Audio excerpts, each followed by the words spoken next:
How's it going, internet? So it's been a couple weeks since my last update, and I haven't been as productive as I had been previously. I've gotten a few things done here, so I'll show those off, and I'll talk a little bit about plans for the future. So I've been working on my gobos, and I got this unit fully done. I finished off the banner and the musician, and then I got them varnished. And so they're basically all done. So probably won't be touching them again for a while. I got some work done on the characters. This guy is basically done. So you can see him okay. Finished him up. I don't like this model very much, but I'm fairly happy with how he turned out. He looks kind of cool. So it doesn't really, I don't feel like it fits the aesthetic of sort of the more old Hammer, but you know, whatever, it's fine. So done. The mushrooms ended up being a little fun to paint, so a little weird eye stock sort of situation going on. So yeah, he's pretty much done. Put him over here in the done pile. Over here, I did not finish the musician and standard yet here, and I got to block in like the teeth and the eyes on that front rank to kind of make them look a little more presentable, and then I need to do like a little bit of a thin brown wash on all the ropes and little pieces to finish them off. So they're pretty close to being done. They're just not quite there. And then my shaman is also pretty close. Basically have to you know, do all the bone stuff, the teeth, and then all those little skull and bones and things like that. And then probably a couple little details. I might wash down his ropes just a little bit. They're looking a little gray. They don't quite show it as much on camera, but in person they look a little more gray. So I may do a very light Null oil wash to kind of drop them back down again, but I don't know, maybe not. Maybe I'll lose too much detail if I do that, so I might, I'll consider it. And then his base, specifically the glue dried kind of white on here, so I might go in with like a Beal Tan wash, just like real light again, and then just kind of stain that so it looks more green like grass. It's just a little bit irritating. These guys, I didn't get much done on them in the last couple weeks because I ran into a little issue with these guys when I went to varnish them. And I don't know if you can tell from here, but about half of these guys, when I varnished them, it's real shiny. And again, you can't really tell in the camera as much, but in person, man, some of these guys are just really shiny, and it just totally killed my motivation. Yeah, this guy's real shiny too. It just, my motivation just plummeted. You know, I spent a lot of time on these guys. It's not like they're hard necessarily, but I spent a lot of time on them, and then to get to that last step and they turn out shiny, it was just a real motivation killer for me. So it's like I didn't want to finish him off and try to varnish him, because what if he comes out shiny, you know, and your character's looking a little wonky. And I didn't want to finish these guys because then I go varnish them and you know, they come out shiny, and it just feels like that hard work goes to waste. So I was using the Munitorum varnish from GW. My can was pretty low, so like I get it. Maybe it's just the dregs weren't so hot. But in an effort to maybe avoid this in the future, I got the Color Forge matte varnish.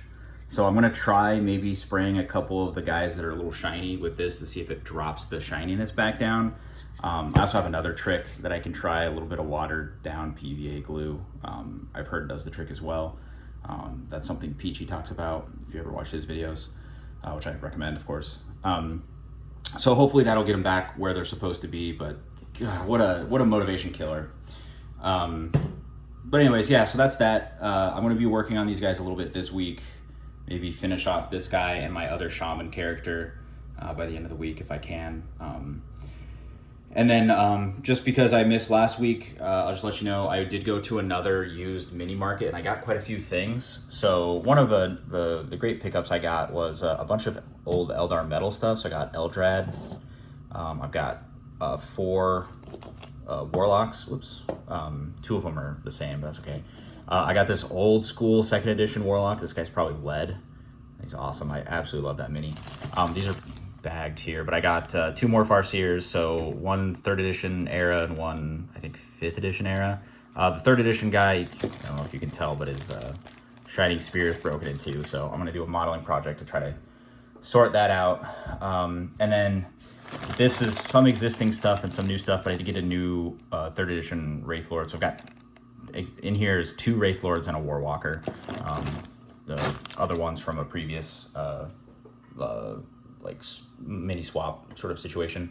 I also got for my Horus Heresy army, I got another Dreadnought, and this guy looks a little bit weird because this is the Betrayal at Calth Dreadnought, and someone had converted it, so he'd added shoulder pad symbols. There was a Blood Angel, one of the icons from the drop pod kit, glued on this side with plastic glue, of course. And then on this side, you could probably tell that's a Deathwatch Inquisitorial symbol there. And then they had cut the head out of this guy, and they had put a Primaris, I think it was actually Primaris Librarian helmet in there. And it looked a little bit wonky. Now, very luckily, this chest plate was not attached. So it came on, oh, actually it's got a slight gap in it even now. That's okay. It was not attached, so it was pretty easy to slice out the Primaris Librarian head. It was a little bit harder. This icon was pretty tough to get off and not damage the shoulder pad. This one wasn't too bad. They'd used plastic glue, but not very much. So I got those off, cleaned them up. I used an extra helmet from one of the multi-part Contemptor kits that I've got. And then I had to cut out the back of the body, and then I had to slice pieces off of the back of the helmet, but I got it in there. It wasn't until later I realized it's probably I should have sliced a little bit more and have it set back a little bit more than it currently is, but you know, it's good enough for government work. I'm fine with it.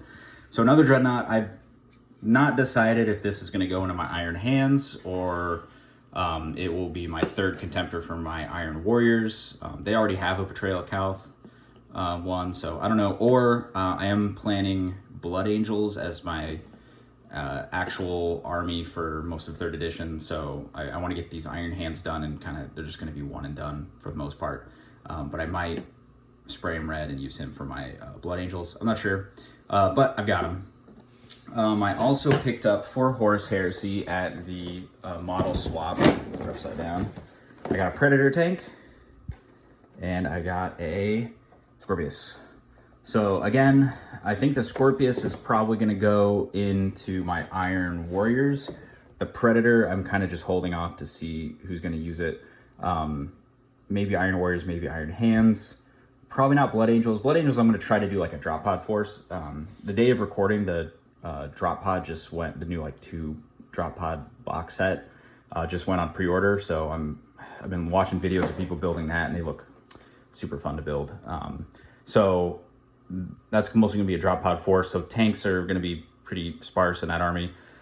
But I don't know, I have some other ideas for the Predator as well. So stay tuned, you know, we'll see. But it's good to have. I got a pretty good deal on them. I got these 2, and then I also got a War Master for Titanicus for like $80. So it's a pretty good deal there. But yeah, so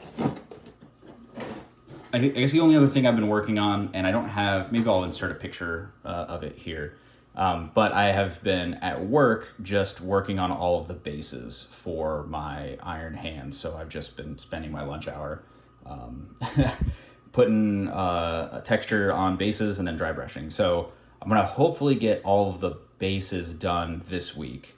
And then, because now there's been leaks and also rumors that correspond with said leaks that the Horus Heresy box set is going to be released on July 26th. So that's coming up. It's about a month from now at this point. So I'm going to get started on them pretty soon. So the plan is 4th of July, I'm going to start Iron Hands. So I've got goblins to work on until then. So that's why I'm saying I could probably get a couple characters, maybe finish this unit off. So goblins for the next like 6 days, and then straight into Iron Hands. And 4th of July, my calendar or my schedule is pretty light. So I want to do some serious work on them then. And then the 5th of July, my calendar again is pretty light. So I'm gonna try to start off this army painting push with a bang. So hopefully my next video will be another one kind of like the last one, where I do a short video at the beginning of the day with my plans, and then I do another video at the end of the day with my actual results. And then I might do that just again on the 5th. We'll see. I also ordered custom decals. So I got little snake head inside of a gear decals for my clan, and then I got a bunch of Iron Hands decals as well. So it should be enough to do the whole army. I've never bought decals from this provider before, so I'm not going to say who it is, because I can't endorse them until I see what they're like. But hopefully they're pretty good. They got okay reviews on the place I bought them from. So yeah, so we're just going to get into it. So expect maybe one more update on the goblins. Maybe Varnish Gate will get resolved, hopefully. And then it's just straight on into Iron Hands, and it's full steam ahead. Hopefully try to get those guys done before the edition drops, which will be pretty cool. So yep, anyways, that's all I got for, oh, I do have one more thing. I will cut back to it in just a second. I painted. Obviously not a GW model, not a model by any manufacturer. But this is something that my son made. He, you know, he's not really into miniature gaming just yet, but he does think that Chaos Spawn are pretty cool, and he also thinks that Sandworms are pretty cool, you know? So he wanted to make a Chaos Spawn, and I gave him a bunch of bits that I had. The ones that he used are mostly from the actual Chaos Spawn plastic kit, you know, go figure. And he used some air clay. So he sculpted this himself. I think the air clay is like yellow. I don't know if there's any of it showing anymore, but he sculpted it from air clay. He inserted these little spiny things, and he made this pretty creepy looking monster. So I asked him what colors he wanted it to be, and I painted it as requested, and then based it sort of in one of my basing styles. He did say he wanted a little more slime and goop in the sort of mouth section area, so I might do a little update on there. But anyways, I just wanted to show that off. So dude, there you go. You did a great job on your Chaos Spawn sandworm monster, and I know you got another one that you've made, so I'll get that one painted pretty soon, probably for the next video. But all right, with that, I am done for this week, and I will see y'all hopefully, or you'll see me at least, on the 4th of July. So, all right, take care, everybody. See you later.